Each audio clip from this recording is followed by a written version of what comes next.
So, back in 1986, safety protocols involving the integrity of Lennon Nuclear Power Station's fourth reactor were violated, resulting in massive power surges throughout the entire plant.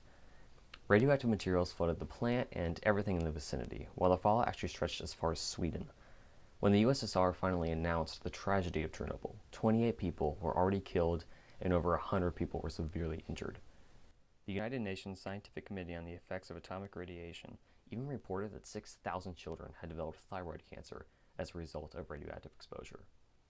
The Chernobyl incident created extreme amounts of fear in many individuals, governments, and organizations, understandably. But is this fear actually still warranted today, or were we all just worried about nothing? To understand this, we're going to need to understand the physics of nuclear energy and, of course, nuclear power plants. This is the Tomorrow Project. Welcome to the future.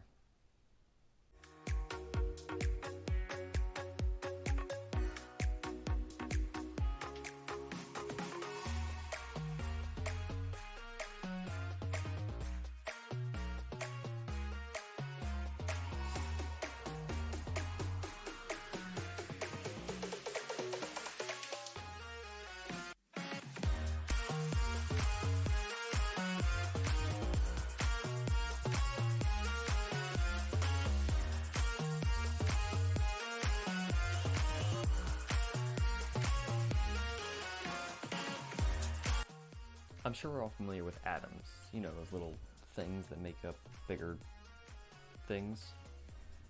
Those guys.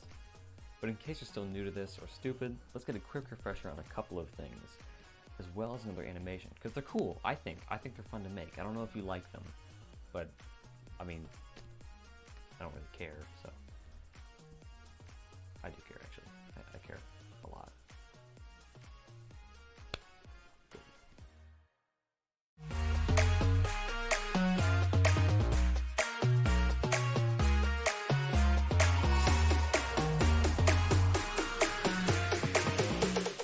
When the uranium atom is bombarded by a neutron, it releases copious amounts of energy, and as we know, energy can't be created or destroyed, so that's converted into heat. And where there's heat, there's the potential for steam, and where there's steam, there's the potential for a turbine, and where there's a turbine, electricity. Simple as that. An important factor in this process is that when the atom is smashed with a neutron, a few more neutrons will break away from the splitting uranium atom and collide with a few more atoms. The chain reaction that ensues allowed nuclear reactors to function non-stop with extraordinary levels of efficiency. In the case of Chernobyl, however, this power was accidentally released by human error. And to add to the bad news, the reactor would have continued to power the city for decades had this error not been introduced. Nuclear power has incredible potential, and it will most certainly play a key role in solving the world's energy crisis.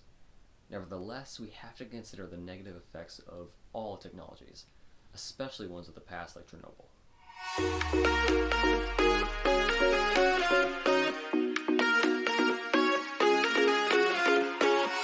The first big problem here is the fuel source, uranium. Ironically, mining and transporting uranium is considered to be an environmental hazard, and disposing of it after use isn't exactly the safest process, and no, we can't just shoot it into the sun. It might be an option someday, but for now we're really stuck with underground storage, which isn't exactly the greatest option either. Next up is the most obvious one, and although nuclear meltdowns are extremely unlikely, it is still a possibility that we could see something as bad or worse than Chernobyl, which of course could result in millions being injured, displaced, and yes, of course, killed. As battery and energy transport technologies improve, we can of course locate reactors farther from urban areas, maybe underground, maybe, I don't know, maybe, I hope so, but probably not.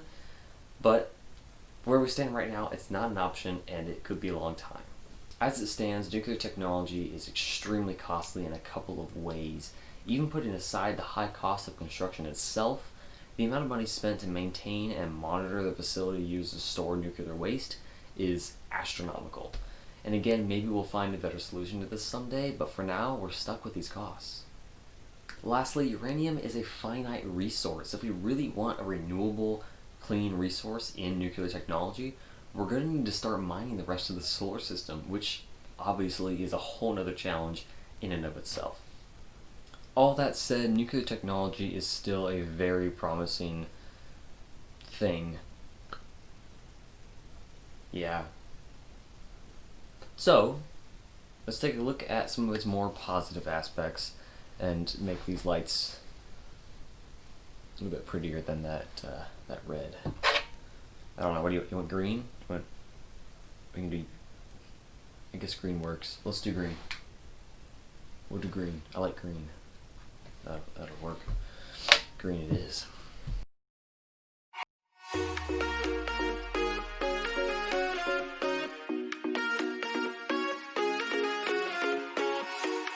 Nuclear power doesn't produce greenhouse gases.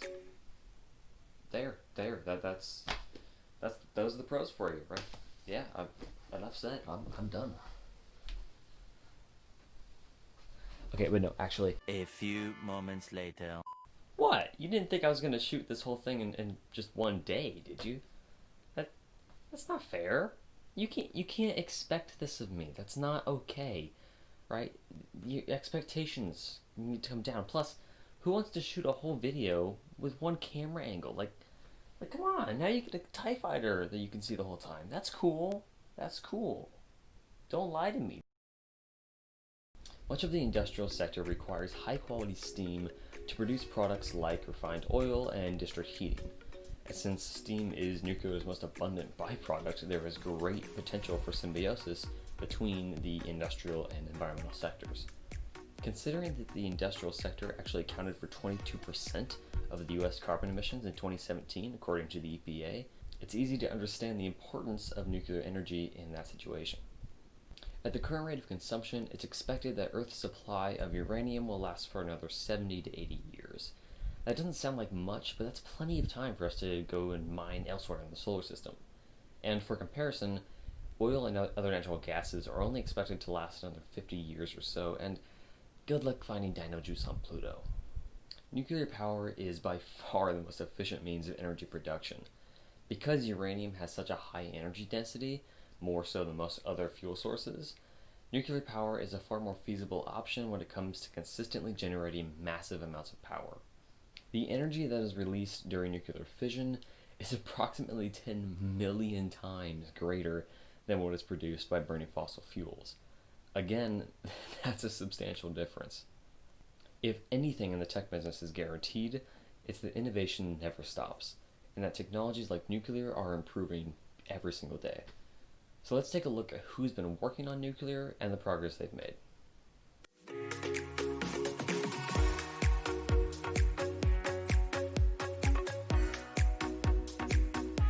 Terrapower, a company co-founded by Bill Gates, is working on a new type of reactor that uses molten chloride as a coolant. In this new reactor's design, the uranium fuel and coolant are placed in the same molten salt, which is heated directly with nuclear fission. The mixture then flows through the core and is sent to heat exchangers where it's converted into electricity. Molten chloride can tolerate much higher temperatures than traditional light water reaction methods, allowing Terrapower to run the reactor at a much higher temperature and thus much greater efficiency. Additionally, molten chloride reactors do not produce much residual waste, which means that they can be run for years before they need to be refueled and before their waste needs to be removed. I'll link to some more info on Terrapower down in the description below if you want to learn more about that.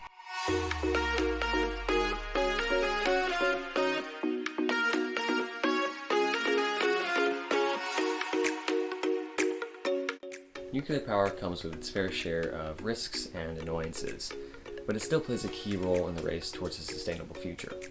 No one energy source will ever be enough to meet all of humanity's energy needs, but nuclear brings us one step closer to a clean, renewable energy grid systems.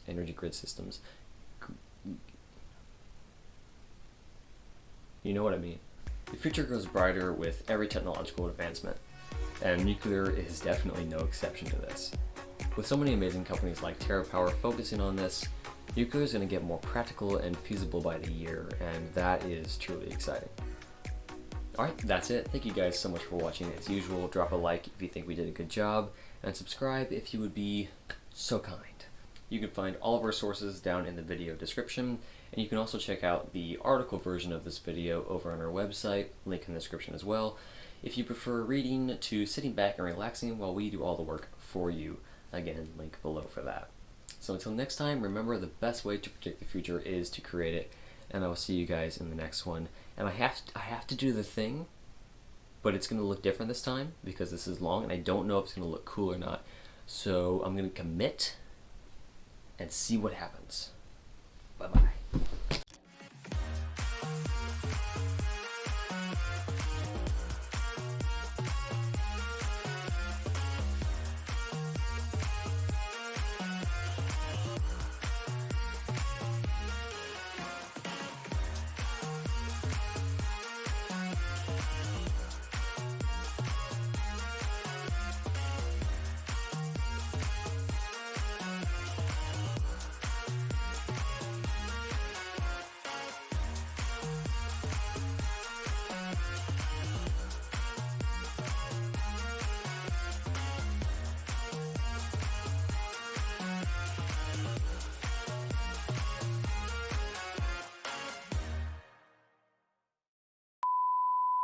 Nuclear power comes with its fair share of risks, but it still plays a key role in the race towards... God.